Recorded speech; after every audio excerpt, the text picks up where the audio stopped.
नमस्कार, आप देख रहे हैं डीडी न्यूज। मैं हूं आंचल गुलाटी गुंबर। आगे बढ़ने से पहले एक नजर सुर्खियों की तरफ। प्रधानमंत्री नरेंद्र मोदी ने ग्लोबल साउथ के देशों से एकजुट होकर वर्तमान चुनौतियों से लड़ने का किया आह्वान। कहा, पिछली सदी में बने ग्लोबल गवर्नेंस और वित्तीय संस्थान इस सदी की चुनौतियों से लड़ने में असमर्थ।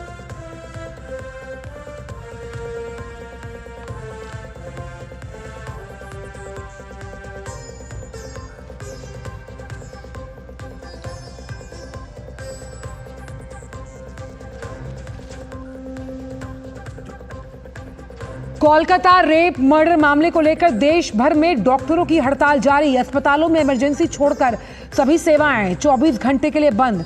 डॉक्टरों और अस्पतालों की सुरक्षा के लिए आईएमए ने रखी 5 मांगे।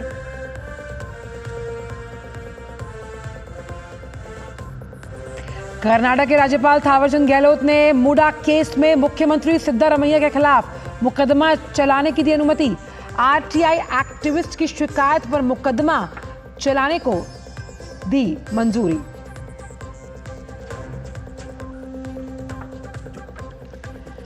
भारतीय जनता पार्टी के राष्ट्रीय पदाधिकारियों की बैठक आज। पार्टी अध्यक्ष जेपी नड्डा की अध्यक्षता में होने वाली बैठक में संगठनात्मक चुनाव और विधानसभा चुनाव पर होगी चर्चा।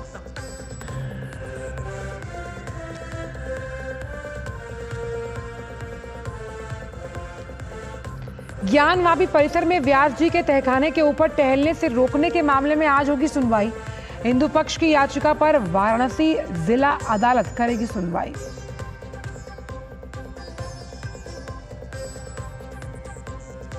गाजा पट्टी में इजरायली सेना की लड़ाई खत्म। इजरायली सरकारी मीडिया ने किया दावा। अमेरिकी विदेश मंत्री ब्लिंकन आज इजरायल का करेंगे दौरा। युद्ध विराम बंधकों की रिहाई के लिए बनाएंगे दबाव।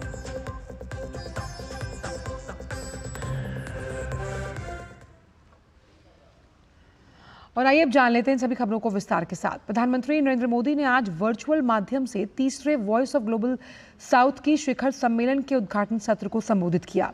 भारत की मेजबानी में आयोजित इस सम्मेलन का विषय बेहतर भविष्य के लिए सशक्त ग्लोबल साउथ है। अफ्रीका, एशिया और लैटिन अमेरिका के विकासशील देशों को ग्लोबल साउथ कहा जाता है। उद्घाटन सत्र में इन देशों के राष्ट्राध्यक्ष और शासन अध्यक्ष शामिल हुए और इस अवसर पर प्रधानमंत्री ने मौजूदा विश्व के सामने मुंह बाए खड़ी जो तमाम चुनौतियां हैं उनका जिक्र भी किया है। चारों ओर अनिश्चितता का माहौल है। हम क्लाइमेट चेंज की चुनौतियों का सामना तो कर ही रहे हैं और अब हेल्थ सिक्योरिटी, फूड सिक्योरिटी और एनर्जी सिक्योरिटी की चिंताएं भी है। आतंकवाद, अतिवाद और अलगाववाद हमारे समाजों के लिए गंभीर खतरा बने हुए हैं। टेक्नोलॉजी डिवाइड और टेक्नोलॉजी से जुड़ी नई आर्थिक और सामाजिक चुनौतियां भी सामने आ रही। प्रधानमंत्री ने कहा कि बीती जो सदी की संस्थाएं हैं और संगठन वर्तमान विश्व की चुनौतियों का सामना करने में सक्षम नहीं है। प्रधानमंत्री ने कहा कि मौजूदा समय में ग्लोबल साउथ के देशों को एकजुट होने की जरूरत है। पिछली सदी में बने ग्लोबल गवर्नेंस और फाइनेंशियल इंस्टीट्यूशंस इस सदी की चुनौतियों से लड़ने में असमर्थ रहे हैं। फ्रेंड्स, यह समय की मांग है कि ग्लोबल साउथ के देश एकजुट होकर एक स्वर में एक साथ खड़े रहकर एक दूसरे की ताकत बने। पीएम ने कहा कि ग्लोबल साउथ डीपीआई में तेजी लाने के लिए भारत सोशल इम्पैक्ट फंड में $25 मिलियन का शुरुआती योगदान करेगा। ग्लोबल साउथ में डीपीआई में तेजी लाने के लिए हमने सोशल इम्पैक्ट फंड बनाया है। भारत इसमें $25 मिलियन का शुरुआती योगदान करेगा। फ्रेंड्स, हेल्थ सिक्योरिटी के लिए हमारा मिशन है वन वर्ल्ड वन हेल्थ, और हमारा विजन है आरोग्य मैत्री, यानी फ्रेंडशिप फॉर हेल्थ। प्रधानमंत्री ने कहा कि किसी भी आपदा के समय में भारत ने ग्लोबल साउथ के देशों में बढ़ चढ़कर मानवीय सहायता पहुंचाई है।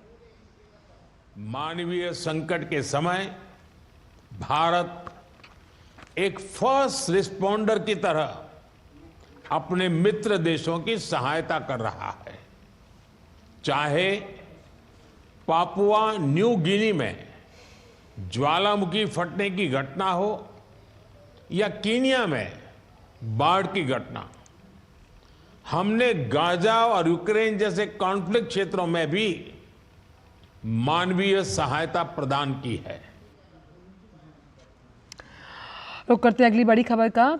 मैसूर शहरी विकास प्राधिकरण मूडा में कथित भूमि घोटाले के मामले में कर्नाटक के मुख्यमंत्री सिद्धरमैया बुरी तरह से फंसते हुए नजर आ रहे हैं, क्योंकि इस मामले में प्रदेश के राज्यपाल थावरचंद गहलोत ने मुकदमा चलाने के लिए मंजूरी दी है। मामले में राज्यपाल ने कानूनी विशेषज्ञों से सलाह भी ली। दरअसल मामले में शिकायतकर्ताओं ने मूडा मामले में एंटी करप्शन एक्ट 1988 की धारा 17, 19 और भारतीय नागरिक सुरक्षा संहिता 2023 की धारा 218 के अंतर्गत राज्यपाल से मुख्यमंत्री के खिलाफ केस चलाने के लिए इजाजत मांगी थी। बताया जाता है कि मूडा मामले में अवैध आवंटन से राज्य के खजाने में 45 करोड़ रुपए का नुकसान हुआ। सीएम सिद्धरमैया, उनकी पत्नी, बेटे, मूडा के आयुक्त के खिलाफ मुकदमा चलाने की मांग की गई। वहीं दूसरी ओर कांग्रेस की सिद्धरमैया सरकार राज्यपाल पर सरकार को अस्थिर करने का आरोप लगा रही है। और इसी बड़ी खबर पर बेंगलुरु से जुड़ रही हैं शुभा हमारे साथ। शुभा, जब मूडा का स्कैम सबके सामने आया था तब शायद सिद्धरमैया ये नहीं जानते थे कि उनके खिलाफ मुकदमा चलाया जाएगा। मुश्किलें बढ़ती हुई सिद्धरमैया के लिए। आचल ठीक वही देख सकते हैं हम सिद्धरामैया को, जब इन्होंने मूडा स्कैम में जो इन्वॉल्वमेंट हुआ था जिसके बारे में अभी सिद्धरामैया को पूछे तो इन्होंने भी कहा था कि मूडा स्कैम तो हुआ है पर लेकिन जो लोग बता रहे हैं उसके तरफ से हम इतना स्कैम तो नहीं हुआ है, कम से कम स्कैम तो हुआ है, लेकिन इनको अंदाजा भी नहीं था इसके अपोजिट में जो अर्जी भी होंगे और उसके खिलाफ तनिक भी स्टार्ट करेंगे। और जुलाई 26 टीजे अब्राहम ने इन्होंने वकीलों ने सिद्धरामैया के ऊपर जो खिलाफ इन्होंने केस दर्ज किए थे उसके मामले में और राज्यपाल थावरचंद गहलोत को भी बताया था। उसके बाद अगस्त 1 को तनिक स्टार्ट करने के लिए कोशिश भी की, लेकिन आज राज्यपाल ने सिद्धरामैया के खिलाफ जो इन्होंने स्कैम में शामिल है उसके बारे में अभी देख सकते हैं हम। राज्यपाल ने भी जो केस को दर्ज करने के लिए और जो इनको इन्वेस्टिगेशन करने के लिए इन्होंने भी हाँ कर दिया। अभी सिद्धरामैया जी क्या कह सकते हैं और कैसे ही मूडा प्रकरण में जो इन्होंने शामिल हुआ था, जो करोड़ों का रुपए जो था। शुभा की आवाज हम तक नहीं। शुभा, क्या आप हमें सुन पा रही हैं? अच्छा, हेलो जी शुभा बोलिए।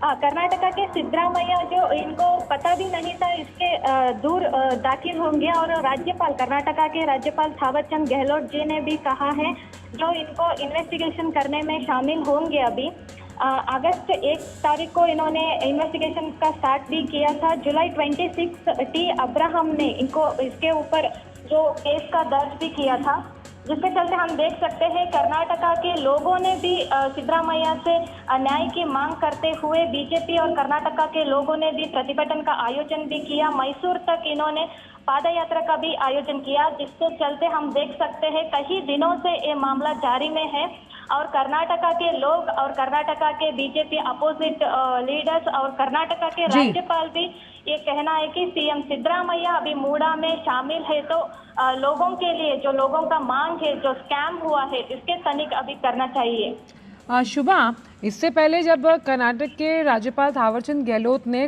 कारण बताओ नोटिस जारी किया था सिद्धरामैया को, तो साफ तौर पर पूछा था कि भाई आप पर मुकदमा चलाने की अनुमति क्यों ना दी जाए, और अब कानूनी विकल्प क्या बचते हैं सिद्धरामैया के पास?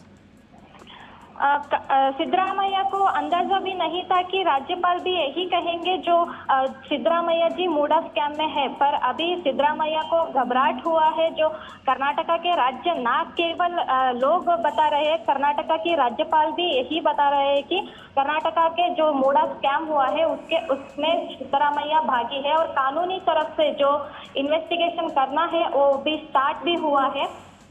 तो आगे देख लेंगे। और अभी नोटिस तो जारी किया है इन्होंने।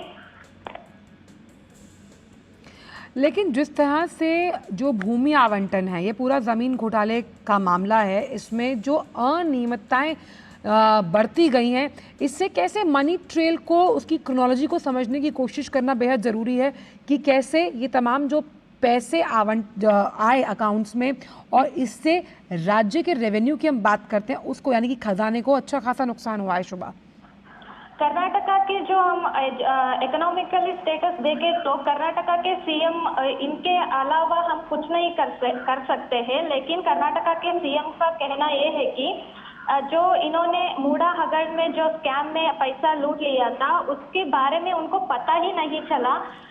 हम सालों से देख रहे हैं कि उसके जो जमीन थे, जो प्लाट अपार्टमेंट थे, उनके बारे में उनको पता ही नहीं चला, ऐसे कर्नाटका के सीएम का कहना है। लेकिन कर्नाटका के सीएम के अलावा हम आर्थिक स्थिति में कुछ नहीं कर सकते हैं। जो करोड़ों का मामला है ये सब वो लोगों के लिए, जो लोगों के लिए भलाई के लिए जो रखे थे, उस पैसे के इन्होंने अनेक अकाउंट में ट्रांसफर किया। उसके बाद न केवल कर्नाटक, बाकी राज्यों में भी ऐसे उनको पॉलिटिकल तरीके से इनको यूज किया गया है। और 2009 में ये योजना शुरू हुई, फिर 2020 में से वापस लिया गया। लेकिन लगातार सिद्धारमैया का ये कहना है कि भाई ये राजनीति से प्रेरित है, लेकिन कई साक्ष्य, कई सबूत उनके खिलाफ हैं और ख़ास तौर पे याचिकाकर्ता है जो हैं, जो शिकायत करता है, जिन्होंने आरटीआई के तहत ये पूरा मामला दर्ज किया है, उनके पास पुख्ता सबूत हैं।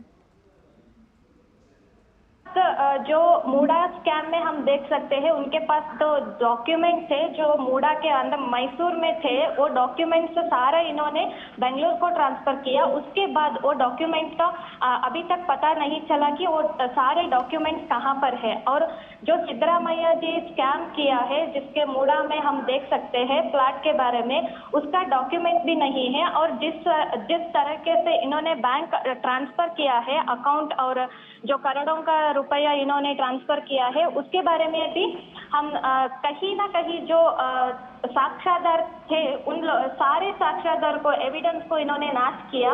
अभी तो हम देख सकते हैं कर्नाटका के मूडा के पास भी कोई डॉक्यूमेंट नहीं है और अकाउंट का डिटेल्स भी हमें नहीं मिला है। कर्नाटका के लोगों के पास और एविडेंस नहीं है अभी।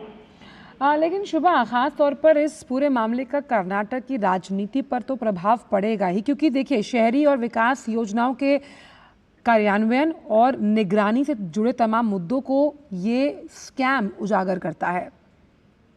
कर्नाटका में जब कांग्रेस आए थे, जिन्होंने 5 गारंटियों का आश्वासन दिया था, वो 5 गारंटियों को फुलफिल करने में जो कर्नाटका के सरकार ने, जो कांग्रेस सरकार ने जो इन्वेस्टमेंट किया है, वो सारे पैसे ना लोगों को मिला है ना अभिवृद्धि के लिए मिला है, बल्कि इन्होंने अपने राजनीति के लिए, अपने स्वार्थ के लिए इन्होंने यूटिलाइज किया। जिसके चलते हम देख सकते हैं ना एजुकेशन में डेवलपमेंट हुआ है, ना एम्प्लॉयमेंट में डेवलपमेंट है, बल्कि इन्होंने दाम पे दाम बढ़ा दिया। दूध का दाम और मेडिसिन का दाम, ट्रांसपोर्ट का दाम, डीजल, पेट्रोल जैसे सारे प्रॉब्लम्स को इन्होंने कर्नाटका के लोगों के ऊपर डाल दिया। बल्कि इन्होंने अपने स्वार्थ में, अपने राजनीति के लिए कर्नाटका के लोगों के साथ जो गलत किया, उसके बारे में कर्नाटका के लोग उनके सामने न्याय के लिए मांग किया, तो इन्होंने अपने स्थान पर एस्केप होने के नाटक की, जो इन्होंने खुलासे में बता दिया। कर्नाटका के सीएम सिद्धरामैया ने बता दिया जो स्कैम तो हुआ है लेकिन कम रुपया में हुआ है। अगर सीएम स्कैम के बारे में उन्होंने खुद रेस्पॉन्स दिया तो कर्नाटका के लोग क्या मांग रहे हैं, उनको अभिवृद्धि तो नहीं हुआ है, बल्कि कर्नाटका में पूरी तरह से स्कैम और जो अभिवृद्धि के लिए पैसा रखे थे, उन सारे पैसों को इन्होंने अभी लूट लिया है। और यहाँ पर मुआवजे की निष्पक्षता है, उस पर भी सवाल उठते हुए नजर आते हैं। शुभा, मौसरी के निष्पक्ष जो कर्नाटका के सीएम अपने आडಳಿत में जो करना चाहते थे लेकिन कर नहीं पाए, तो सारे के सारे कर्नाटका के जो राजनीतिक है और अभिवृद्धिक है, सारे के सारे सिस्टम को इन्होंने बदलने की कोशिश की। ना केवल अपराधी स्थान में हम देख सकते हैं कि कई केसेस अभी स्टॉक में है और कई केसेस जो पॉलिटिशियंस के ऊपर है, उन लोगों के लिए जो मांग था इन्होंने अभी तक पूरा नहीं किया है। तो जिस तरह से अब राज्यपाल की तरफ से मंजूरी दी गई है सिद्धरामैया के खिलाफ मुकदमा चलाने के लिए शुभा, इसमें कहीं ना कहीं राज्य में अस्थिरता का भी माहौल हो सकता है, राजनीतिक तौर पर भी, आर्थिक तौर पर भी, क्योंकि देखिए जो आपका सुप्रीम लीडरशिप है उसके खिलाफ भ्रष्टाचार के इतने आरोप हैं। कर्नाटका के सीएम सिद्धरामैया को भी नहीं पता था कि राज्यपाल भी यही कहना है कि सिद्धरामैया को अभी इस्तीफा और उनके स्थान पर इन्होंने इस्तीफा देने के लिए मांग भी किया है। कर्नाटका के राज्यपाल थावरचंद गहलोत का जी ये कहना है कि सिद्धरामैया को अभी तनिक के लिए जाना पड़ता है। अगर कर्नाटका के हेचुवरी जो लोग हैं उनको भी अगर सिद्धरामैया के ऊपर संशयास्पद है तो कर्नाटका के सीएम भी अपने स्थान पर इस्तीफा देने के लिए मांग भी किया है। और आगे देखेंगे हम कर्नाटका के सीएम क्या कर सकते हैं और इस सारे एविडेंस के बारे में और इस सारे तनिक के बारे में अभी रिजल्ट तो कैसे आएगा वो सब हम देख सकते हैं। चलिए शुभा, आप नज़र बना के रखिएगा। लेकिन इस वक्त की सबसे बड़ी खबर ये है कि जो मुडा स्कैम है जो कि ज़मीन घोटाले से जुड़ा हुआ है, जहां पे ज़मीनें आवंटित की गई उसमें अनियमितताएं बरती गई हैं और 45 करोड़ के आसपास का नुकसान हुआ है राज्य को। जब हम बात करते हैं कर्नाटका की, अब उसमें राज्यपाल जो है थावरचंद गहलोत, उन्होंने सिद्धरामैया जो कि मुख्यमंत्री, उनके खिलाफ मुकदमा चलाने को मंजूरी दी है। बहुत बहुत शुक्रिया शुभा। बढ़ते आगे और बात करते हैं कोलकाता की, जहां के KRG कर हॉस्पिटल में डॉक्टर्स का ऑन ड्यूटी रेप और मर्डर के बाद देश भर में एक सुर में विरोध हो रहा है। पूरे देश के डॉक्टर एक आवाज में विरोध दर्ज कर रहे हैं। इसी बीच पूरे देश के डॉक्टर्स आज सुबह 6 बजे से हड़ताल पर हैं। इंडियन मेडिकल एसोसिएशन ने देश भर के सभी आधुनिक चिकित्सा जो डॉक्टर्स की सेवाएं हैं उन्हें 24 घंटे बंद करने के लिए घोषणा की है, चाहे उनका क्षेत्र है या कार्यस्थल कुछ भी है। आपातकालीन सेवाएं चालू रहेंगी और इस अवधि के दौरान कोई OPD या वैकल्पिक सर्जरी नहीं होगी। सभी राज्यों के अलग अलग हिस्सों में OPD, इमरजेंसी सेवा, पैथोलॉजी जो लैब्स हैं वो बंद रहेंगी।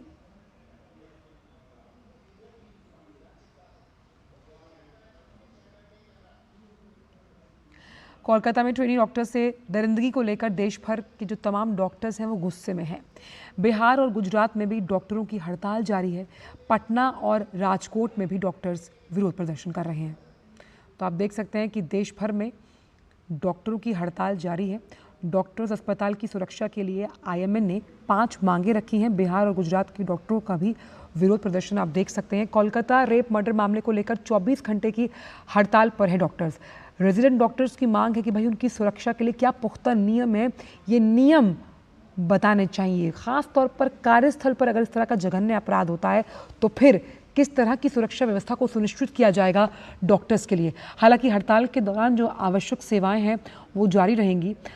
आपातकालीन वार्ड में जो चिकित्सा व्यवस्था है या उससे जुड़ा कामकाज है वो जारी रहेगा। विरोध प्रदर्शन पूरे देश में एक सुर में इस पूरे जघन्य अपराध के खिलाफ डॉक्टर्स खड़े होते हुए, हालांकि इस विरोध के स्वर को अगर हम सुने समझें तो किस तरह से अब त्वरित कार्रवाई होगी और क्या फैसला लिया जाएगा, इस पर सभी की निगाहें बनी हुई हैं। वहीं पटना में भी डॉक्टर्स हड़ताल पर हैं। विरोध प्रदर्शन कर रहे डॉक्टरों ने जघन्य हत्याकांड में शामिल दोषियों को कड़ी से कड़ी सजा देने की मांग की है। सर्विसेज चालू है। OPD जैसा 2-3 दिन से OPD बंद है, वैसा आज भी OPD बंद रहेगा। डिमांड्स हमारी वही सेम है। सेंट्रल प्रोटेक्शन एक्ट, सबसे इम्पोर्टेंट सेंट्रल प्रोटेक्शन एक्ट का सरकार उसके बारे में कुछ डिस्कस नहीं कर रही। कल वहाँ हमारे रेसिडेंट दिल्ली में भी प्रदर्शन किए, बट उसका भी कुछ रिस्पांस मिला नहीं है अभी, तो इसलिए नेशन वाइड प्रोटेस्ट आज भी जारी रहेगा रेसिडेंट्स का। और दूसरी बात है, बात सज़ा देने की, तो सबसे पहली मांग ये थी कि सज़ा दे रहे हैं, लेकिन हमारी सुरक्षा, फ्यूचर में हमारी सुरक्षा के लिए जिससे हम CPA सेंट्रल प्रोटेक्शन एक्ट की मांग कर रहे हैं, हम वो चाहते हैं। उस पर सरकार, सेंट्रल गवर्नमेंट और स्टेट गवर्नमेंट उस पर बात करे। बिना सोए, बिना अच्छे से खाना खाए काम कर रहा है, बस वापस एक ही चीज़ तो मांग रहा है, थोड़ा सेफ एक एनवायरनमेंट चाहिए जिसमें काम कर सके। तो वो भी अगर नहीं मिला तो थोड़ा दिक्कत है ना। बिल्कुल समझ रहे हैं कि बहुत उन लोग को भी दिक्कत होगा, पर ऐसे है कि हम लोग इसीलिए तो इमरजेंसी सर्विसेज पूरा अभी भी खुले हैं। बहुत सारे हॉस्पिटल्स बंद भी कर दिए, फिर भी हम लोगों का इमरजेंसी सर्विसेज इसी वजह से हम लोग बंद नहीं किए हैं। ओपीडी सर्विसेज मतलब कुछ तो हम लोग को साइड से होना चाहिए, तभी लोग समझेंगे कि हम लोगों का दिक्कत क्या है। इसी बड़े मुद्दे पर लखनऊ से हमारे संवाददाता विकास सिंह जुड़ गए हैं। विकास, कोलकाता में जो हुआ वो जघन्य अपराध है, इसमें कोई दो राय नहीं है, लेकिन जिस तरह से डॉक्टर्स हड़ताल पर हैं, जहां जो तमाम स्वास्थ्य सुविधाएं हैं वो कहीं ना कहीं प्रभावित हो रही हैं। हालांकि ओपीडी और आपातकालीन सेवाओं को खुला रखा गया है। जो मांगे हैं क्या वो इतनी बड़ी हैं जिन्हें सुनिश्चित नहीं किया जा सकता? और दूसरी अहम बात, कौन है ये रेजिडेंट डॉक्टर्स जो लोगों की तीमारदारी करते हैं, उनके तीमारदारों की ताने सुनते हैं, 36 से 42 घंटे की ड्यूटी करते हैं? तो सुरक्षा उनका मूलभूत अधिकार है। बिल्कुल सही कह रही हैं, मूलभूत अधिकार है सुरक्षा उनका, क्योंकि वो जीवन की रक्षा करते हैं लोगों की।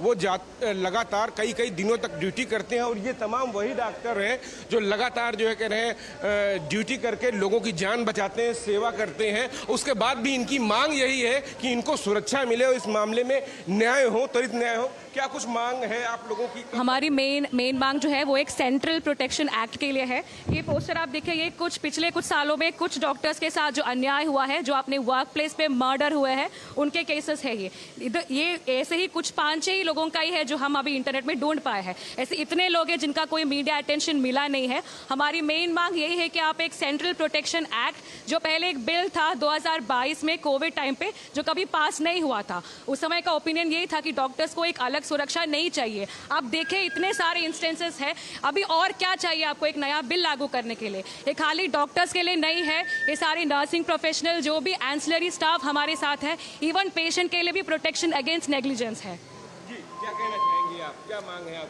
So we want the Central Protection Act to be enacted, and we also want quick enforcement of law and justice for the victim that was in Calcutta. As of now, CBI has taken over. That doesn't mean that justice has still been given. So that needs to be done, and we want quick enforcement of this law, so that such instances do not happen in future. बिल्कुल, ये बहुत ही आक्रोश है, तमाम सारे लोग हैं। क्या मांग है आप लोगों की? लगातार आप लोग बैठे हैं 6 दिन से। तो हमारी मांग सिर्फ यही है कि जो वातावरण है उसमें सुरक्षा का पूरा प्रबंध होना चाहिए। आरजीकर में जो इंसिडेंट हुआ है उसका निष्पक्ष जांच होना चाहिए और जल्दी से जल्दी इंसाफ मिलना चाहिए। दूसरी मांग हमारी सीपीए को लेकर है कि एक नेशनल लेवल पे एक्ट होना चाहिए ताकि हमारी सुरक्षा की गारंटी कानूनी तौर पर उपलब्ध हो। आज पूरे लखनऊ में डॉक्टर एसोसिएशन साथ आ गए, आईएमए वाले आ गए, आप लोग भी हैं। कैसा महसूस कर रहे हैं आप लोगों की लड़ाई में? आप लोग आपके और साथ आ रहे हैं। सर, हम अच्छा महसूस कर रहे हैं, बट हमें अभी और संख्या बढ़ानी है। हम सबसे रिक्वेस्ट करते हैं, हमारे जितने सीनियर डॉक्टर्स एंड रेजिडेंट हैं all of India, we are fight, सबको साथ देना है। क्या कहना चाहेंगे आप लोगों की मांग क्या है?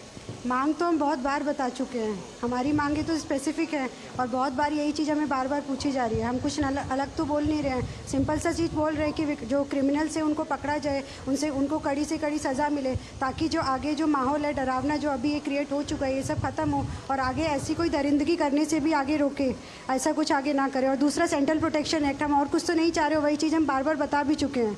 तो जितना ये ज़रूरी हमें लगता है कि जो भी हमारे मुजरिम हैं, कातिल हैं, उनको जो सज़ा मिले, उससे भी ज़्यादा ज़रूरी ये है कि उस सज़ा की डिटेल्स एक पब्लिक को पता चले, ताकि आगे से ये क्राइम करने के लिए हर इंसान की रूह कांपे। ये सोचने से पहले, अगर इंसान नशे में भी है तो भी वो अगर ये सोच रहा है कि वो किसी लड़की का फ़ायदा उठा सकता है, ये सोच के उसकी रूह कांपे, ऐसी सज़ा होनी चाहिए। कोई भी लड़की वल्नरेबल कंडीशन में अगर मिले तो भी उनको ये डर लगे कि नहीं, मुझे इतनी कड़ी सज़ा मिल जाएगी, मैं ये कदम नहीं उठा सकता, मैं कुछ भी कर सकता हूँ, मैं नाले में जाके गिर सकता हूँ, पर मैं ये नहीं कर सकता। ये बहुत ज़रूरी है कि ये मैसेज जाए। बिल्कुल, बड़ी बात है कि सजा ऐसी मिले कि लोग याद रखें। बिल्कुल, हमारा एक ही सेंटेंस में ये बोलेंगे, हत्यारे को फांसी दो और वो भी जल्द से जल्द। विकास, एक चीज जो हम समाचार सुन पा रहे हैं, तमाम जो वहां पर, बिल्कुल एक चीज जो हम सुन पा रहे हैं वो ये है कि कानून के प्रति डर को पैदा करना, वो बहुत ज़रूरी है। और ख़ास तौर पर जिस पेशे की हम बात करते हैं, जो रक्षक बनकर हमारे लिए खड़ा होता है, वो डॉक्टर है, जिसे भगवान का स्वरूप माना जाता है। अगर वो सुरक्षित नहीं है, ख़ास तौर पर वर्क प्लेस पर, तो कहीं ना कहीं बहुत से ऐसे सवाल हैं जो उनके जहन में उठते होंगे, जिनका जवाब वो आज मांग रहे हैं। जी बिल्कुल, वही सवाल का जवाब मांग रहे हैं और इसी को लेकर वो लगातार आक्रोश में हैं और धरने पे बैठे हैं। आज इनके साथ सीनियर फैकल्टी भी आ गए हैं, आईएमए भी आ गया है। लखनऊ में सुबह से ही जो ओपीडी की सेवाएं हैं वो प्रभावित हैं यहाँ पर, क्योंकि तमाम सारी एसोसिएशन इनके साथ है। यहाँ पर एसजीपीजी के साथ तमाम सारे फैकल्टी हैं। यहाँ पर इन लोगों ने मार्च निकाला है और इसके बाद यहाँ पर एक बार फिर से एकत्रित हुए हैं। इनका यही कहना है कि जब तक ऐसा कोई इनको सुरक्षा का माहौल नहीं मिलता है, इसका आश्वासन पुख्ता नहीं दिया जाता है, तब तक इनका ये आक्रोश धरना जारी रहेगा। और खासतौर से ओपीडी की सेवाएं प्रभावित हैं, लेकिन इमरजेंसी की सेवाएं यहाँ पर अभी भी प्रभावित नहीं है। लेकिन इनका ये कहना है कि आखिर कुछ तो ऐसा करना पड़ेगा जिससे हमारी मांगे मानी जाए। लगातार लोगों के जीवन की रक्षा करने वाले ये लोग अगर अपने लिए सेफ्टी मांगते हैं तो उसके लिए क्या बुराई है। और इसी को जो है कह रहे हैं, लोगों की नींद खोलने के लिए ये लोग धरने पर लगातार बैठे हुए हैं। और इनकी मांग है कि जब तक इनको सुरक्षा नहीं मिलती और वो दरिंदगी जो महिला के साथ हुई है उन दोषियों को सजा नहीं मिलती, तब तक जो है इनका आक्रोश और धरना जारी रहेगा। तो कब तक चेतेगा? जब हम बात करते हैं पूरा सिस्टम, ये बहुत अहम सवाल है विकास। और उससे भी अहम यहाँ पर यह है कि जब हम स्वास्थ्य सेवाओं की बात करते हैं, यानी कि 10 बेड पर एक डॉक्टर, तो अपने आप में हमें इनकी विशिष्टता समझनी होगी। ऐसे में जिस एक्ट को प्रभावी बनाने की ये मांग कर रहे हैं, उसके लिए कई दौर की बातचीत हुई है। अभी अगर हम देखें तो कहाँ तक ये पूरा मामला पहुँचा है, और जब हम देख रहे हैं कि कोलकाता में जो उस महिला डॉक्टर के साथ हुआ, जो जघन्य के साथ साथ हृदय विदारक तो है ही, पूरा डॉक्टर समाज एकजुट होकर न्याय की मांग कर रहा है। जी बिल्कुल आंचल, न्याय की मांग कर रहा है। और सबसे बड़ी बात है, जो ये मांगे कर रहे हैं वो कितनी जरूरी है इनके लिए, एकदम सामान्य सी बात है। आप लोग लगातार जो मांग कर रहे हैं, आपको लगता है कितनी जरूरी है और लोग अभी तक क्यों नहीं पूरी हो रही है? एज अ डॉक्टर्स हम यहाँ पे सर्व करने के लिए, ना कि सफ़र करने के लिए। We deserve safety and security at our work place. हमें उम्मीद है कि सरकार जल्द से जल्द हम डॉक्टर्स की बात भी सुनेगी और हमें अपने कार्यस्थल पर एटलीस्ट हमें सेफ्टी चाहिए, जिससे हम लोगों की सेवा के लिए यहाँ पे हैं। और हम उम्मीद करते हैं कि सरकार जल्द से जल्द हमारी बात सुनेगी। लोगों की सेवा आप लोग करते हैं और अपने लिए सुरक्षा की मांग करते हैं, क्या कुछ कहेंगे? हम लोग सर्विस करने के लिए यहाँ पे है, तो ये बस डॉक्टर्स की बात नहीं है, फीमेल्स एज होल की बात है कि सबके लिए ये सेफ्टी का एक रूल आना चाहिए। और अगर इस बार का पनिशमेंट अगर एक एग्जाम्पल रहेगा तो आगे ऐसे प्रॉब्लम्स होना बंद हो जाएंगे, यही हमारी उम्मीद है। क्या कहना चाहेंगे आप लोग? एक्चुअली प्रॉब्लम ये नहीं कि ये केस हुआ है, प्रॉब्लम ये है कि हर साल होता है। 2012 ले लीजिए, बड़ा बड़ा केस होता है, ऐसे नहीं फिर पूरी इंडिया उखड़ आती है, सामने आती है, वी वांट जस्टिस, फिर एक केस होता है। अभी बंगाल में हुआ, फिर उत्तराखंड में नर्स के साथ हो गया। तो प्रॉब्लम ये नहीं कि क्राइम हो रहा है, प्रॉब्लम हो क्यों रहा है। एक्चुअली में हमारी गवर्नमेंट क्या कर रही है, कोई भी government, state government, central government, क्या लॉ आ रहा है इतना विकास, खास तौर पर क्योंकि तमाम डॉक्टर्स जो है वो आज ये कहना चाहेंगे कि अगर हमें सेफ्टी नहीं मिलेगी तो हम सर्विस कैसे देंगे लोगों को। बिल्कुल तो सबसे विकास, जरूरी है क्योंकि कि तमाम हमारी डॉक्टर्स सेफ्टी के लिए कोई अच्छा नियम बनाया जाए और कड़ी से कड़ी सजा। विकास, क्योंकि तमाम डॉक्टर्स आज हड़ताल पर हैं। अगर हम पूरे विश्व राष्ट्रव्यापी हड़ताल की बात करें, कब ये अपनी हड़ताल वापस लेने की बात कर रहे हैं और किस तरह से इनकी तरफ से जो तमाम कोई बॉडी है IMA बातों को कैसे आगे बढ़ाएगा, और ये जो तमाम स्वास्थ्य सेवाएं हैं जो अभी कहीं ना कहीं प्रभावित हो रही हैं, ये वापस ट्रैक पर कब तक आएंगी?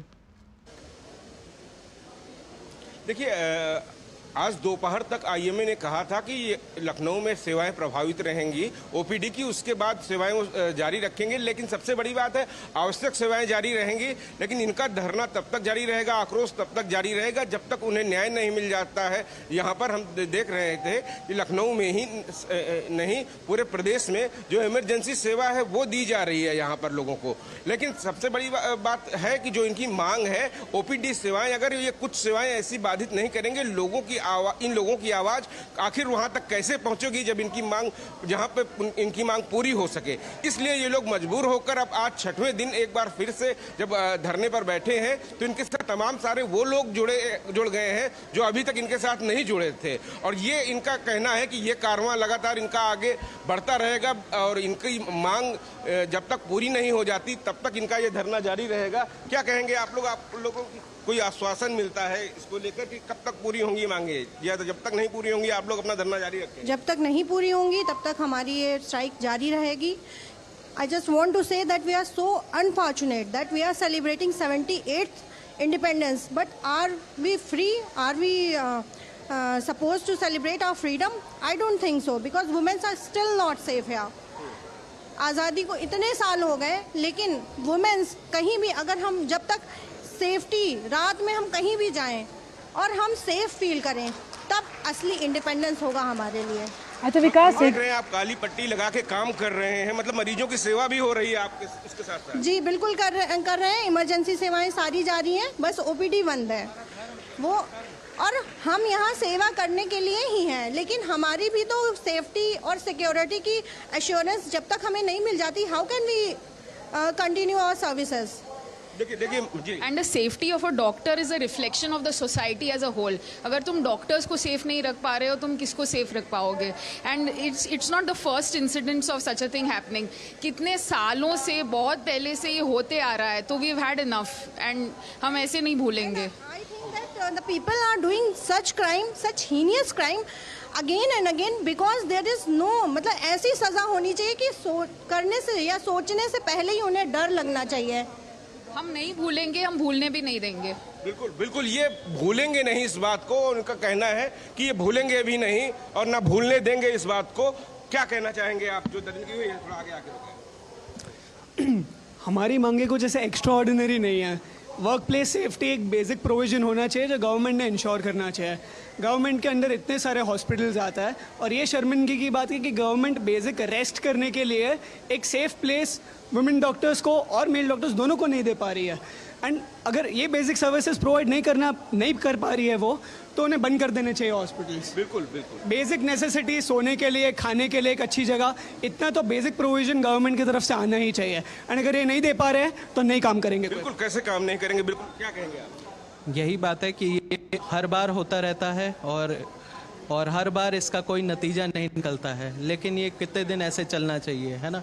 वर्क प्लेस जो हैरेसमेंट है वर्क प्लेस, और ये तो एक हीनस क्राइम है जो वुमेन के साथ चल रहा है ना? इसके अगेंस्ट तो सबको खड़ा होना ही चाहिए और होंगे भी। जब तक इसका कोई एंड नहीं आता तब तक हम हैं इसके साथ। विकास, क्योंकि हम वर्क प्लेस सेफ्टी आंचल की इनके साथ धीरे धीरे समाज भी जुड़ता जा रहा है और इनकी जो मांग है बिल्कुल वाजिब है। ये इसमें किसी को भी कोई गुरेज नहीं है। समाज के व्यक्ति भी डॉक्टरों की भावनाओं के साथ जुड़ रहे हैं। अच्छा, सबसे अहम बात यहाँ पर विकास ये है कि वर्क प्लेस सेफ्टी, भाई जिस कार्यस्थल को कर्म भूमि होती है एक आपकी और एक जन्मभूमि, कर्म भूमि बनाकर जो लोग काम करने आते हैं, चाहे वो महिलाएं हैं या फिर पुरुष हैं, अगर आप वहाँ पर ही सुरक्षा का माहौल नहीं महसूस करते तो आप काम भी नहीं कर पाएंगे। लेकिन क्योंकि लगातार रेजिडेंट डॉक्टर्स के साथ इस तरह की घटनाएं अगर हम बात करें तो इतिहास में भी हुई हैं, ताकि वो दोहराया ना जाए, अब तो एक कड़े कानून के साथ साथ आश्वासन ही नहीं, उस कानून को लागू करने की आवश्यकता तमाम जो वहाँ डॉक्टर्स मौजूद हैं वो महसूस करते हैं। बिल्कुल महसूस करते हैं और यही इनका मानना है कि आखिर जहाँ पर ये काम करते हैं 24 घंटे 48 घंटे तक काम करते हैं, उसके बाद भी सुरक्षा का माहौल नहीं मिल पा रहा है। तो क्या कारण है? क्या कहेंगे आप? लगातार आपकी मांगे हम लोग सुन रहे हैं। देखिए, जो अमानवीय और क्रूर घटना घटी है, तो ये इस चीज़ को हमको कहने की भी ज़रूरत नहीं कि सुरक्षा नहीं है। अगर होती तो इसीलिए हमारा मांग है कि अभी तुरंत रूप से केंद्र सरकार द्वारा सेंट्रल प्रोटेक्शन एक्ट लागू हो। और दूसरा जो होम मिनिस्ट्री है, क्योंकि कोलकाता की जो प्रशासन है फेल हो चुकी है, वहाँ जो रेजिडेंट्स हैं, डॉक्टर्स हैं, all our life threatened by the goons, तुरंत रूप से जो सेंट्रल आर्म्ड फोर्सेस हो वहाँ पर डिप्लॉय हो और वो वहाँ पर पूरा कंट्रोल ले। तीसरा, राष्ट्रीय लेवल पर, स्टेट लेवल पर, डिस्ट्रिक्ट लेवल पर, सिटी लेवल पर और संस्थान लेवल पर डॉक्टर्स सेफ्टी सेल का निर्माण किया जाए और जो वहाँ पर कल्प्रिट्स हैं, क्योंकि जो गवाह हैं, जो एविडेंसेस हैं, उनको डिस्ट्रॉय करने का प्रयास किया गया। अगर कल्प्रिट पकड़ा गया है तो प्रयास क्यों? ये जो गूंस एक्ट है, इमरजेंसी बिल्डिंग तोड़ा गया है, ये क्यों? कल्प्रिट्स को तुरंत से तुरंत, जितने भी कल्प्रिट्स इन्वॉल्व हैं, सबको अरेस्ट किया जाए। This is our demand. बिल्कुल, और ये सबसे बड़ी बात है कि वहाँ सबूतों के साथ जो छेड़छाड़ की गई है, दोबारा एक बार फिर से एक अटैक हुआ था वहाँ पर घटना के बाद भी, ये भी इन लोगों को काफ़ी ज़्यादा जो है कह रहे हैं दिक्कत इससे हुई है और काफ़ी ज़्यादा क्षुब्ध है। डॉक्टर, क्या कहना चाहेंगे? आप लोग लगातार धरना कर रहे हैं और जो कोलकाता में हुआ है उस किस तरीके से अंदर से झंझोड़ के रख दिया आप लोगों को? जी बिल्कुल, जो हुआ है वो बहुत ही गलत हुआ है और जो विक्टिम है उसको जल्द से जल्द न्याय मिले। और लोगों से भी अपील है कि वो इस पर मतलब जब तक ठोस प्रूफ ना हो किसी के भी अगेंस्ट फेक न्यूज़ वगैरह भी लोगों को से बचना चाहिए और सबको साथ मिलकर एक डॉक्टर जो कि एक नोबल प्रोफेशन है उसके लिए मतलब सबको इस चीज़ में विकास जो तमाम सारे अपडेट सामने आ रहे हैं, वो भी बहुत बुरा हुआ। जो तमाम सारे अपडेट्स बड़ी घटना से सामने आ रहे हैं वो ये कि आज देश भर के जिस तरह से डॉक्टर्स हड़ताल पर है, वहीं आप सुन पा रहे हैं, वहीं पर जो पुराने आरजी कर के प्रिंसिपल है उनको पूछताछ के लिए बुलाया गया है। हालांकि सबूतों से छेड़छाड़ हुई है, सीबीआई मिशन मोड में काम कर रही है इस पूरे केस को लेकर, लेकिन जिस तरह से राज्य प्रशासन ने इस पूरे मामले को डील किया, कई सवाल खड़े होते हैं उनकी प्रशासनिक एबिलिटी को लेकर। जी बिल्कुल आंचल, यही सबसे बड़ा इन लोगों को दर्द भी है डॉक्टर का कि राज्य प्रशासन की तरफ से वहां से जो कुछ हुआ शुरुआत में उसको हत्या तक नहीं बताया गया। इसके साथ साथ वहां पर जब आरोपी के बाद जो घटना होती है, सीबीआई जांच की घटना के बाद जब हाईकोर्ट देती है आदेश और उसके बाद भी वहां पर जो जघन्य घटना होती है, हमला होता है डॉक्टरों पर, उससे बाद इन डॉक्टरों का आक्रोश और ज्यादा बढ़ गया था। हमारे जो आरजे कर के डॉक्टर्स, कोलकाता के डॉक्टर्स हैं, एक पीसफुल प्रोटेस्ट कर रहे थे। उस प्रोटेस्ट में गुंडे इतनी मास संख्या में गुंडों का इकट्ठा होकर सारे एविडेंस को डिस्ट्रॉय करना, इस पीसफुल प्रोटेस्ट को डिस्ट्रॉय करना कहाँ तक सही है? मुझे बताइए, अगर डॉक्टर कम्युनिटी अपनी आवाज़ नहीं उठाएगी इस समय के बावजूद भी, तो बताइए हम और क्या कर सकते हैं? अपने मरीजों को ट्रीट करने के अलावा हम सड़कों पर आज उतर आए हैं। इस तरह की हालत हमारी हो गई है। वहाँ पर महिला मुख्यमंत्री हैं, माना यह जाता था कि उनके अंदर भी संवेदनाएं होंगी, लेकिन जो घटनाएं हो रही हैं उससे तो कहीं नहीं दिख रहा है कि ऐसी कोई संवेदनशीलता उनके अंदर हो। बिल्कुल नहीं दिख रहा है। हमें आज एक हफ्ते से ज़्यादा हो चुका है, लेकिन दोषियों को कोई सज़ा नहीं मिली है। और उसके अलावा जो हम पीसफुल प्रोटेस्ट कर रहे हैं उसके ऊपर भी गुंडे आकर हम पे हमला कर रहे हैं। जो डॉक्टर्स हैं वो भी अपने आप को सेफ महसूस नहीं कर रहे हैं। तो हम कैसे उम्मीद करें कि एक महिला मुख्यमंत्री होकर वो हमारे साथ है या वो हमें आश्वस्त कर सकती हैं? बिल्कुल, यही उम्मीद की ही बात है, यही उम्मीद अब पूरे होने की बात है। अब आप लोग कह रहे हैं कि किसी आश्वासन से काम नहीं चलेगा। आश्वासन हर महीने, हर 15 दिन, हर 6 महीने, हर 3 महीने में मिलता है। अगर आश्वासन से काम चल रहा होता तो आज ये घटना नहीं होती। हमको सीपीए, सेंट्रल प्रोटेक्शन एक्ट तुरंत रूप से चाहिए। बिल्कुल, और इस तरह से इन लोगों की मांग यही है, चूंकि जो घटनाएं वहां पर हुई कोलकाता में, उसके बाद अब इन लोगों को ये एहसास है कि अब आगे कैसे काम चलेगा। चूंकि लगातार 24/7 जो लोग काम कर रहे हैं, आखिर वो कैसे सुरक्षित रहेंगे? जिन परिवारों ने डॉक्टर बनने के लिए भेजा है, अगर वो वहाँ पर रेजिडेंट डॉक्टर सुरक्षित नहीं है तो किस तरीके से जो है कह रहे हैं समाज आगे बढ़ेगा? ये कैसे सुरक्षित रहेंगे और लोगों की सेवा कर सकेंगे? अब इनका संघर्ष इसी बात को लेकर है कि जब तक डॉक्टरों की पूर्ण सुरक्षा की गारंटी नहीं होती है तब तक इनका ये आक्रोश, ये धरना, ये प्रदर्शन जारी रहेगा। जी हाँ, बिल्कुल विकास, और कई सवाल हैं जिस पर सीबीआई काम कर रही है कि भाई उस वक्त अगर बात की जाए रात की नाइट शिफ्ट की तो सुरक्षा सुनिश्चित करने की तो जिम्मेदारी थी ही, लेकिन उस वक्त पीड़िता से कौन मिला? पुराने जो डीन हैं उनसे भी पूछताछ जारी है। जब खाना मंगवाया गया जिस ऐप के थ्रू वो डिलीवरी बॉय, तो कई ये पेच दर पेच जोड़ने की कोशिश कर रही है सीबीआई। लेकिन सवाल यहाँ पर ये है कि तमाम डॉक्टर्स जो कि रेजिडेंट डॉक्टर्स हैं, हर एक राज्य में होते हैं और स्वास्थ्य सेवाएं को अनुकूल बनाने में इनका अहम योगदान है। किस तरह की परेशानियां ये पहले भी झेल रहे थे, ये अहम सवाल है। और उस वक्त किस तरह से उनके अपने अस्पताल ने या राज्य प्रशासन ने कदम क्यों नहीं उठाया, ये भी कहीं ना कहीं आता है संदेह के दायरे में। जी बिल्कुल, ये इन लोगों की यही देशव्यापी लड़ाई है। डॉक्टर अब यूनाइटेड होकर ये लड़ना चाहते हैं एक साथ आकर, और इसमें जब तमाम सारे लोग आ गए हैं, अब सीनियर फैकल्टी आ गए हैं, IMA के लोग आ गए हैं, जो लोग प्राइवेट प्रैक्टिस करते हैं, तो अब इन लोगों को लग रहा है अभी इस लड़ाई को आगे और जारी रखना होगा, क्योंकि इसके साथ साथ तमाम सारे लोग जब जुड़ते जाएंगे तब इनकी मांग और मजबूत होती जाएगी। मैं अपने कैमरामैन से कहूँगा कि वो तस्वीरें दिखाएं जो इमरजेंसी हालात में आ रहे हैं। अभी भी ये डॉक्टर उन लोगों की मदद कर रहे हैं, उनका इलाज जारी कर रहे हैं। ये वो सीधी तस्वीर है आंचल, जो अभी एम्बुलेंस से यहाँ पर एक मरीज आए हुए हैं और इनमें से कुछ डॉक्टर उठ के गए हैं उनका इलाज करने के लिए। तो आप समझ सकते हैं कि इन परिस्थितियों के बावजूद भी ये लोग सेवा करने में पीछे नहीं हट रहे हैं। लेकिन अब इन लोगों को एक सुरक्षा का माहौल चाहिए, सुरक्षा का एक वातावरण चाहिए, उसके लिए ये संघर्ष कर रहे हैं और इनकी ये लड़ाई लगातार तभी तक जारी रहेगी। आप लोग, हमने देखा कि इमरजेंसी में जो आ रहा है उसकी मदद हो रही है, उसका इलाज हो रहा है। हमारी जितनी भी इमरजेंसी सर्विसेज हैं, हेल्थ केयर सर्विसेज, सारी सुचारू रूप से चल रही हैं। हमने अपनी इमरजेंसी सर्विसेज बंद नहीं करी है। हमारे जो मरीज़ भर्ती हैं, जिनको हमारे कैंसर के मरीज़, जिनको कीमोथेरेपी लगना है, वो मरीज़ या कोई भी इमरजेंसी में आ रहा है, उनको हम सुचारू रूप से सेवाएं दे रहे हैं। बस हमारा OPD बंद है और हमारे जो रूटीन ऑपरेशन जो थिएटर्स है वो हमने बंद कर रखे हैं, ताकि हम अपना प्रोटेस्ट दिखा सकें। आखिर ऐसी जरूरत क्यों पड़ी जब आपको सेवाएं भी बाधित करनी पड़ रही हैं?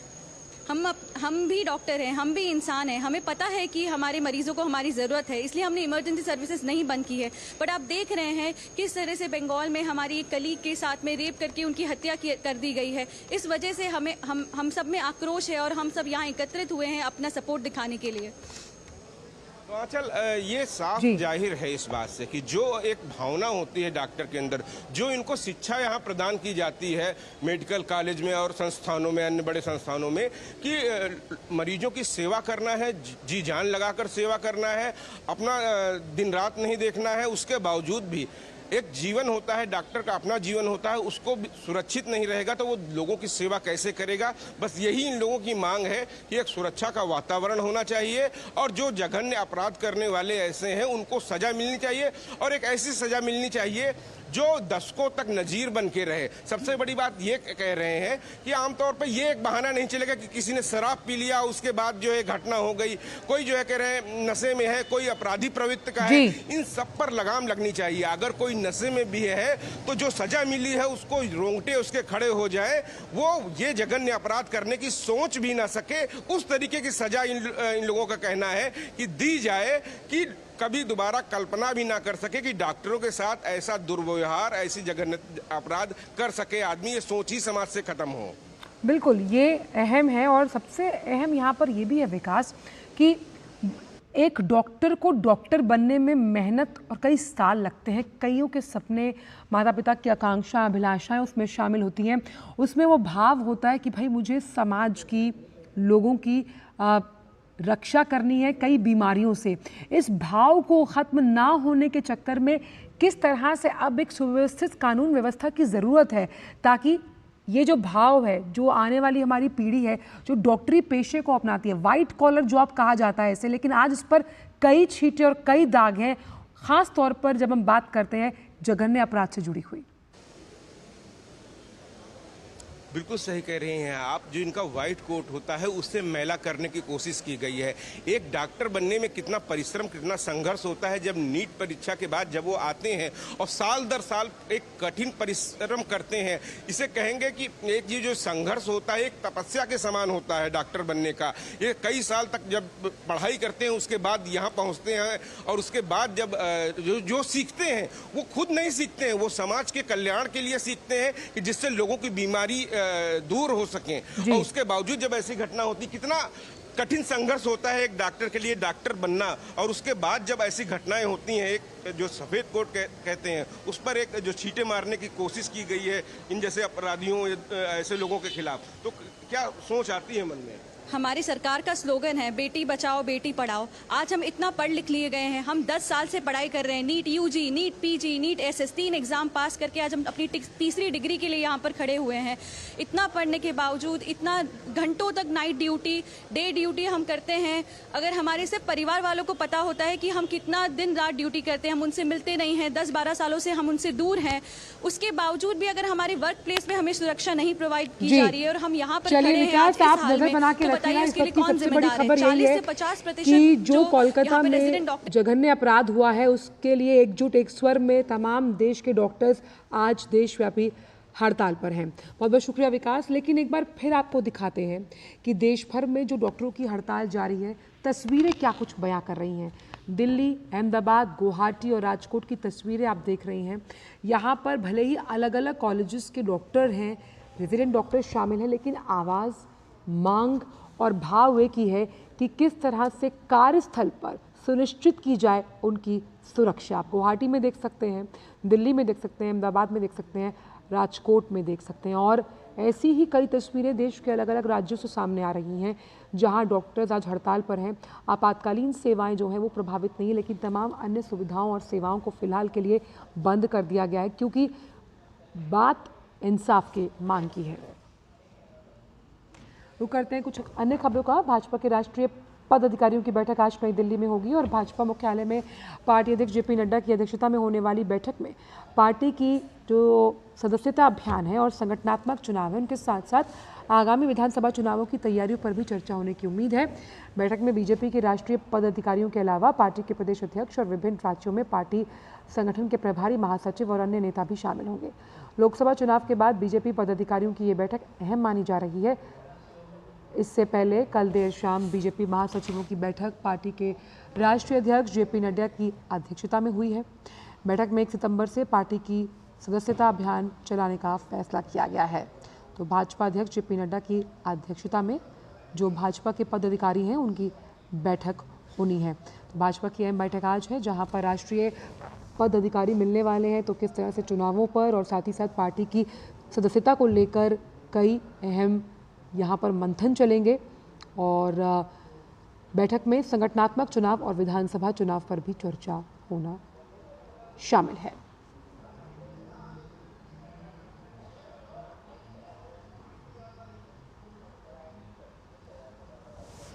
तो पार्टी की अहम बैठक है जहां भाजपा जो है विभिन्न राज्यों में जो उनके पार्टी प्रभारी हैं वो भी इस बैठक में शामिल होंगे।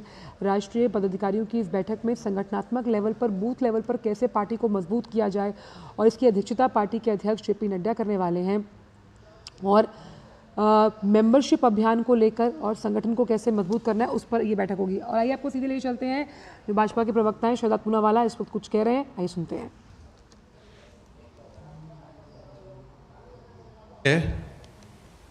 पूरे भारत में जो विभत्स गैंगरेप और हत्या आरजी कर मेडिकल कॉलेज में एक 31 साल की हमारी ट्रेनी डॉक्टर बंगाल की और भारत की बेटी के साथ जो हुआ, उसको लेकर पूरा भारतवर्ष आज भी आक्रोशित है।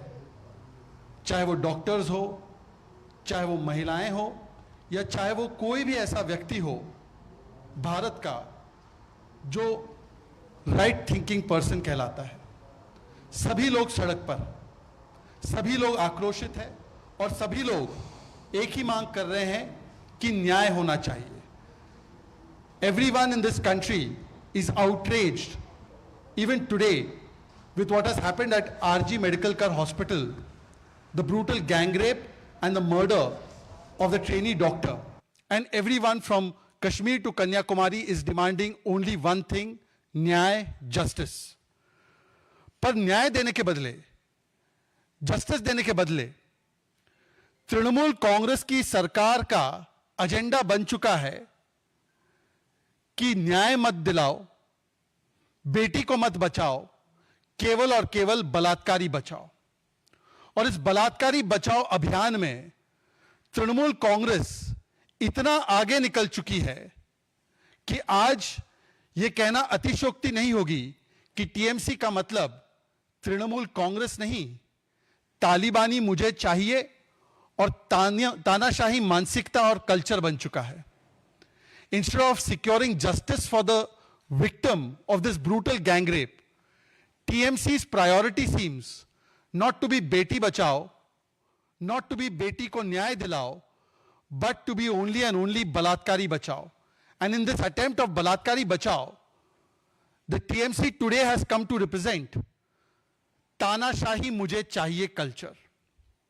And therefore, instead of cracking down on the vandals who attacked the RG Kar Medical College on the intervening night of 14th and 15th, instead of taking action on the gang rapists of this young trainee doctor, what we find is that there has been a crackdown that has been launched by the Trinamool Congress government and police against those who are crusading for justice, against ordinary citizens of this country, on sections of the media, and on doctors. Trinamool Congress की जो सरकार है, वो न्याय दिलाने के बदले और जो कार्रवाई है उन हत्यारों पर, उन बलात्कारियों पर करने के बदले, आरजी कर मेडिकल कॉलेज में जो सुनियोजित ढंग से तोड़फोड़ करने के लिए घुस गए थे उन पर करने के बदले, वो जो लोग न्याय की गुहार लगा रहे हैं, जो आम नागरिक है, जो डॉक्टर्स है, जो इस अभियान में जुड़े हुए हैं, और जो मीडिया कर्मचारी है, उन पर कार्रवाई करने पर आमादा हो चुकी है। और इस प्रकार की कार्रवाई हो रही है कि ममता बनर्जी की कार्रवाई को देखकर जो दुनिया के सबसे बड़े तानाशाह है, Indira Gandhi, Hitler, Stalin, Kim Jong Un, वो भी कहेंगे वाह ममता वाह, क्या तानाशाही का परिचय दिया है आपने। Even the most gravest of dictators in this world will look at Mamata Banerjee's actions and say that she has gone a step ahead of us. She has gone a step ahead of Kim Jong-un. और मैं इसलिए कह रहा हूं क्योंकि मेरे पास यह तालिबानी फतवा है पश्चिम बंगाल की सरकार का, जो मीडिया के माध्यम से ही मुझे प्राप्त हुआ है, कि किस प्रकार से इस बेटी के लिए, न्याय के लिए आवाज उठाने वाले 43 डॉक्टर्स को पश्चिम बंगाल की सरकार ने ट्रांसफर करने का निर्देश दे दिया है। और ट्रांसफर उनकी कई दूर दराज इलाकों में भी की गई है। This is the Talibani order of the West Bengal government that those doctors who have been raising their voice for the nyay for this beti have been issued transfer orders, including to areas which are very remote, as if to punish them, to penalize them. और मैं केवल ये नहीं कह रहा हूं, media केवल ये नहीं कह रहा है, यूनाइटेड डॉक्टर्स फ्रंट एसोसिएशन ने भी ट्वीट करके कहा है, we strongly condemn Mamata Banerjee the unjust transfer of faculty members who supported our protest. These punitive measures will not silence our demands for justice and security. We stand united and resolute in our fight. ये तालिबानी तानाशाही मानसिकता परिचय number 1। एक और परिचय भी ममता बनर्जी की सरकार ने दिया है, और वो आप में से कुछ लोगों को भी मिला होगा। पिछले 2 दिनों से जो भी बेटी के लिए न्याय की आवाज सोशल मीडिया पर उठा रहा है, कोलकाता पुलिस, उनकी प्राथमिकता देखिए, see the priority of Kolkata police, 5,000-7,000 लोग जो आरजी कर मेडिकल कॉलेज में घुस गए उनको नहीं रोकना है, बलात्कारियों को नहीं पकड़ना है, संजय राय जैसे लोगों को पुलिस वेलफेयर बोर्ड से नहीं हटाना है। कार्रवाई किस पे करनी है? जो आम सोशल मीडिया पर भारत के नागरिक आवाज उठा रहे हैं, तो कोलकाता पुलिस उन्हें लव लेटर भेज रही है ये कहते हुए कि आप अपना ट्वीट हटाइए, आप अपना पोस्ट हटाइए, वरना आधी रात को हम आपके पास आ जाएंगे और आपको पकड़कर ले जाएंगे। और कुछ एक आध पत्रकारों को अपना एक्स का हैंडल, ट्विटर का हैंडल डिलीट करना पड़ा है। यह होती है फैसिज्म। राहुल गांधी पता नहीं कहां है, वैसे वो फैसिज्म, डिक्टेटरशिप, इनका पूरा अलायंस ही जो बना है, down with fascism, down with dictatorship, संविधान बचाओ के नाम पर बना है। ये होता है कि एक आम नागरिक अगर इस बेटी के बारे में सोशल मीडिया पर बोले तो उसे तुरंत कोलकाता पुलिस नोटिस थमाती है कि या तो ट्वीट और एक्स का पोस्ट डिलीट करो, या तो आपको हम जेल भेज देंगे। तो transfer of doctors, ordinary citizens को धमकी, जर्नलिस्ट को धमकी, इन्होंने तो अपने खुद के लोगों को नहीं बख्शा। इनके एक वरिष्ठ नेता है, सांसद है, अब पूर्व सांसद बन चुके हैं, और जो उनके मुख्य राष्ट्रीय प्रवक्ता है, शांतनु सेन। शांतनु सेन ने संदीप घोष, जो ये प्रिंसिपल है जिसके प्रति तृणमूल कांग्रेस इतनी उदार थी कि 4 घंटे में उसे आरजी मेडिकल कॉलेज से हटाकर नेशनल मेडिकल कॉलेज का प्रिंसिपल, मतलब और भी बड़े कॉलेज का प्रिंसिपल बना दिया। हालांकि उसका रोल कितना संदिग्ध था कि सीबीआई ने उसे जांच के लिए बुलाया है और आज भी संभवतः बुलाया है जांच के लिए और सवाल जवाब करने के लिए, परंतु ये तो चीफ गेस्ट ऑफ ऑनर था बंगाल सरकार का। 4 घंटे में उसको पोस्टिंग मिल गई। तो ऐसे संदीप घोष पर शांतनु सेन ने बोला है कि इसके खिलाफ बहुत सारी कंप्लेंट्स थी, पता नहीं इसको क्यों बनाकर रखा। तो अगले 1 घंटे के भीतर शांतनु सेन को अनसेरिमोनियसली सैक कर दिया प्रवक्ता पद से। शांतनु सेन का बयान छपा है, मुझे नहीं पता मुझे क्यों सैक किया, मैंने क्या झूठ बोला, मैंने तो पार्टी के खिलाफ कुछ नहीं बोला। यह प्रमाण नंबर 3 है तानाशाही तालिबानी मानसिकता का। और चौथा प्रमाण तो आपने 14 और 15 तारीख को देखा ही है, जब पूरा देश festival of democracy, festival of freedom के स्वागत के लिए तैयारियां कर रहा था। 14 अगस्त, 15 अगस्त मिडनाइट को, और हमारे देश की महिलाएं और देश की महिलाओं के साथ हर एक राइट विंग थिंकिंग पर्सन उनके साथ सड़कों पर था कि बेटी को न्याय मिलना चाहिए, रिक्लेम द नाइट और रिक्लेम द स्पेसेस होना चाहिए। तो उस समय पर सुनियोजित ढंग से स्टेट स्पॉन्सर्ड 5 से 7 तीसरे वॉइस ऑफ ग्लोबल साउथ के शिखर सम्मेलन में प्रधानमंत्री का समापन संबोधन।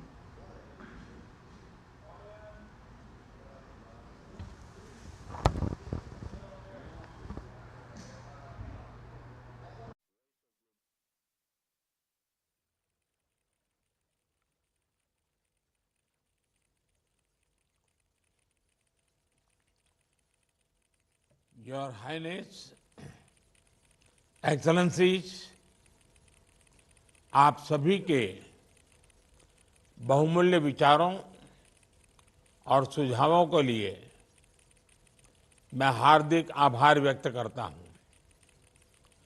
आप सभी ने हमारी साझी चिंताओं और महत्वाकांक्षाओं को सामने रखा है। आपके विचारों से ये बात साफ है कि ग्लोबल साउथ एकजुट है। आपके सुझावों में हमारी व्यापक भागीदारी का प्रतिबिंब है। आज की हमारी चर्चा से आपसी सामंजस्य के साथ आगे बढ़ने का रास्ता तैयार हुआ है। मुझे विश्वास है कि इससे हमारे साझा लक्ष्यों को प्राप्त करने के लिए गति मिलेगी। फ्रेंड्स, आप सभी की बात सुनने के बाद आज मैं आपके सामने भारत की ओर से एक व्यापक ग्लोबल डेवलपमेंट कॉम्पैक्ट का प्रस्ताव रखना चाहता हूं।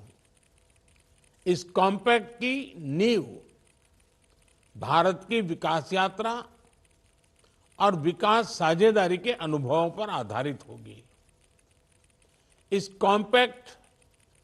यह कॉम्पैक्ट ग्लोबल साउथ के देशों द्वारा स्वयं निर्धारित की गई विकास प्राथमिकताओं से प्रेरित होगा। यह ह्यूमन सेंट्रिक होगा और विकास के लिए मल्टी डायमेंशनल होगा और मल्टी सेक्टोरल अप्रोच को आगे बढ़ाएगा। यह डेवलपमेंट फाइनेंस के नाम पर जरूरतमंद देशों को कर्ज तले नहीं दबाएगा। यह पार्टनर देशों के संतुलित और सतत विकास में सहयोग देगा। फ्रेंड्स, इस डेवलपमेंट कॉम्पैक्ट के तरह हम trade for development, capacity building for sustainable growth, technology sharing, project specific concessional finance और ग्रांट्स इस पर फोकस करेंगे। ट्रेड प्रमोशन एक्टिविटीज को बल देने के लिए भारत $2.5 मिलियन के विशेष फंड की शुरुआत करेगा। कैपेसिटी बिल्डिंग के लिए ट्रेड पॉलिसी और ट्रेड नेगोशिएशन में ट्रेनिंग उपलब्ध कराई जाएगी।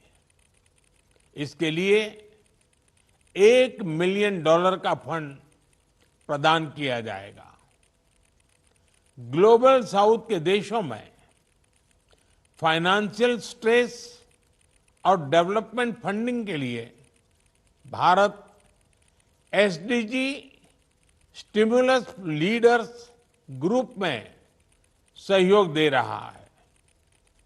हम ग्लोबल साउथ को सस्ती और प्रभावी जेनरिक दवाइयां उपलब्ध कराने के लिए काम करेंगे। हम औषधि रेगुलेटर्स के प्रशिक्षण में भी सहयोग करेंगे। कृषि क्षेत्र में नेचुरल फार्मिंग के अपने अनुभव और टेक्नोलॉजी साझा करने में हमें खुशी होगी। फ्रेंड्स, आपने तनावों और संघर्षों से जुड़ी चिंताओं को भी प्रकट किया है। यह हम सभी के लिए गंभीर विषय है। इन चिंताओं का समाधान जस्ट और इंक्लूसिव ग्लोबल गवर्नेंस पर निर्भर करता है। ऐसे इंस्टीट्यूशंस जिनकी प्राथमिकताओं में ग्लोबल साउथ को वरीयता मिले, जहां विकसित देश भी अपने दायित्व और कमिटमेंट पूरे करें। ग्लोबल नॉर्थ और साउथ के बीच की दूरी को कम करने के लिए कदम उठाएं। अगले महीने यूएन में होने वाली समिट ऑफ द फ्यूचर इस सब के लिए महत्वपूर्ण पड़ाव बन सकता है। योर हाइनेसेस, एक्सेलेंसीज, आपकी उपस्थिति और अनमोल विचारों के लिए एक बार फिर आपका हार्दिक आभार व्यक्त करता हूं। मुझे विश्वास है कि ग्लोबल साउथ की प्रगति के लिए हम अपनी आवाज ऐसे ही बुलंद करते रहेंगे और अपने अनुभव साझा करते रहेंगे। आज दिन भर हमारी टीम्स सभी विषयों पर गहन चिंतन मनन करेगी और इस फोरम को हम आने वाले समय में भी आप सबके सहयोग के साथ आगे बढ़ाते रहेंगे। आप सबका बहुत बहुत धन्यवाद।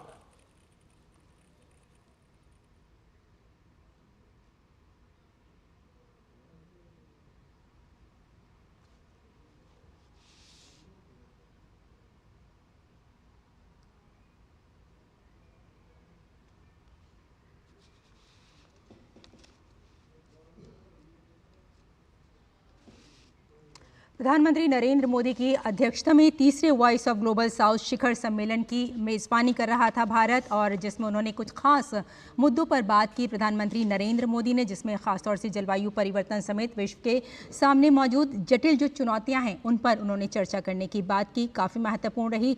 साथ ही जो इसका विषय था सतत भविष्य के लिए सशक्त ग्लोबल, इस पर भी बात हुई और सभी ग्लोबल साउथ देशों को इसमें आमंत्रित तो किया ही गया। ये सम्मेलन बताया गया है कि इसमें जो खास चुनौतियाँ हैं पूरे विश्व के लिए उस पर भी बात हुई है, जैसे संघर्ष है या फिर खाद्य तथा ऊर्जा सुरक्षा संकट और जलवायु परिवर्तन पर चर्चाओं को आगे बढ़ाने के लिए भी बात हुई। साथ में जेनेरिक दवाएं उपलब्ध कराने पर बातचीत की गई और नेचुरल फार्मिंग पर विचार विमर्श किया गया। फिलहाल यहाँ रुकते हैं एक छोटे से ब्रेक के लिए, जल्द हाजिर होते हैं।